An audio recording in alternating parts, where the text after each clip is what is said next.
Upload ಮಾಡಿದ್ದಾರೆ. ದಯವಿಟ್ಟು ನಿಮ್ಮ ವಾಟ್ಸ್ಆಪ್ ಅಲ್ಲಿ, ಇನ್ಸ್ಟಾಗ್ರಾಮ್, ಫೇಸ್ಬುಕ್, ಸೋಷಿಯಲ್ ಮೀಡಿಯಾ ಹ್ಯಾಂಡಲ್ಗಳಲ್ಲಿ ದಯವಿಟ್ಟು ರಾಜನಿವಾಸ ಟ್ರೈಲರ್ ಅನ್ನ ಎಲ್ಲರೂ ಅಪ್ಲೋಡ್ ಮಾಡಿ, ಶೇರ್ ಮಾಡಿ.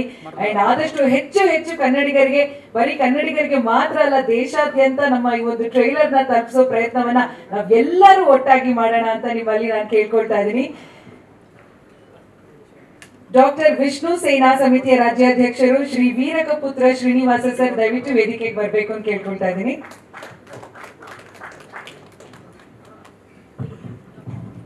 ಎಲ್ರಿಗೂ ನಮಸ್ಕಾರ. ನಾವು ಸಿನಿಮಾದವರಲ್ಲ, ಅಂಜನಪ್ಪ ಅವ್ರಿಗೋಸ್ಕರ ಬಂದದ್ದು ಪ್ರಾರ್ಥನೆ.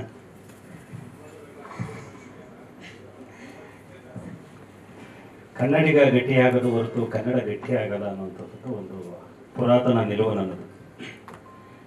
ಆ ಹಿನ್ನೆಲೆಯಲ್ಲಿ ಕನ್ನಡಿಗರೆಲ್ಲ ಉದ್ಯಮಿಗಳಾಗಬೇಕು, ಕನ್ನಡದ ಮಕ್ಕಳಿಗೆ ಕೆಲಸಗಳು ಕೊಡಬೇಕು ಅಂತ ಹೇಳ್ತಾ ಇರ್ತೀವಿ.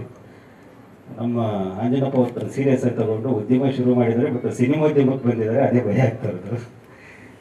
ಸಿನಿಮಾಗಳು ಸಾಕಷ್ಟು ಬರ್ತಿದ್ದಾವೆ, 100 ಸಿನಿಮಾಗಳು ಬರ್ತಿದ್ದಾವೆ.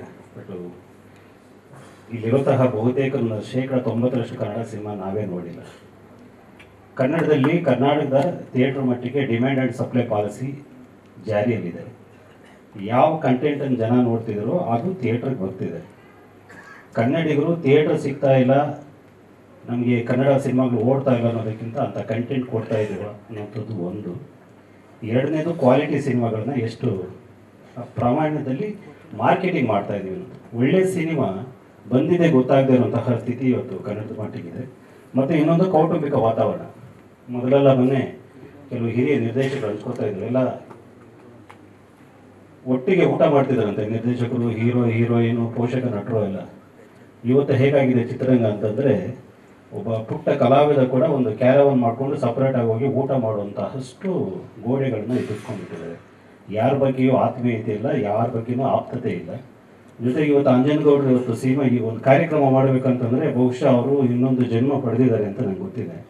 ಯಾಕಂದರೆ ಒಬ್ಬೊಬ್ಬ ಕಲಾವಿದರನ್ನ ಆಹ್ವಾನಿಸ್ಬೇಕಾದ್ರೆ ಎಷ್ಟು ಸರ್ಕಸ್ ಮಾಡಬೇಕಾಯ್ತು ಅಂತಂದರೆ, ಅರೆ ಕನ್ನಡ ಸಿನಿಮಾ ತಾನೇ, ಬರ್ಲಿಕ್ಕೇನಿದೆ, ಯಾರೋ ಒಬ್ಬರು ಅವರು ಒಂದು ದಿವಸ ಅದೇ ಹಂತದಲ್ಲಿ ಇದ್ರಲ್ವ, ಬಂದು ಸಪೋರ್ಟ್ ಮಾಡಬೇಕಲ್ಲ.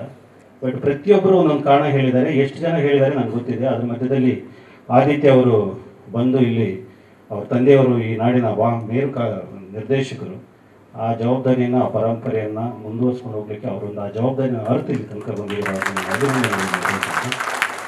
ಸೊ ಈ ಥರದ ಒಂದು ಅಟ್ಲೀಸ್ಟ್ ಹೊಸಬರು ಬಂದಾಗ ಮಾಡುವಂತಹ ಒಂದು ಕೌಟುಂಬಿಕ ವಾತಾವರಣ ಸೃಷ್ಟಿಯಾದರೆ ಅವರಿಗೆ ಇನ್ನೊಂದಷ್ಟು ಉತ್ಸಾಹ ಬರುತ್ತೆ. ಸಿನಿಮಾ ಮಾಡೋದಕ್ಕಿಂತ ಸಿನಿಮಾನ ತಲುಪಿಸುವಂಥದ್ದು ಭಾಳ ದೊಡ್ಡ ಕೆಲಸ ಆಗಿಬಿಟ್ಟಿದೆ.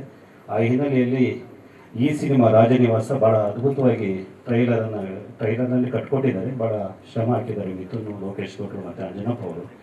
ಅವರ ಎಲ್ಲ ಶ್ರಮವೂ ಕೂಡ ಲಾಭವಾಗಿ ಪರಿವರ್ತನೆ ಆಗಲಿ ಅಂತ ಆಶಿಸ್ತಾ ನನ್ನ ಮಾತುಗಳು ಮುಗಿಸ್ತೀನಿ. Thank you. ಧನ್ಯವಾದಗಳು.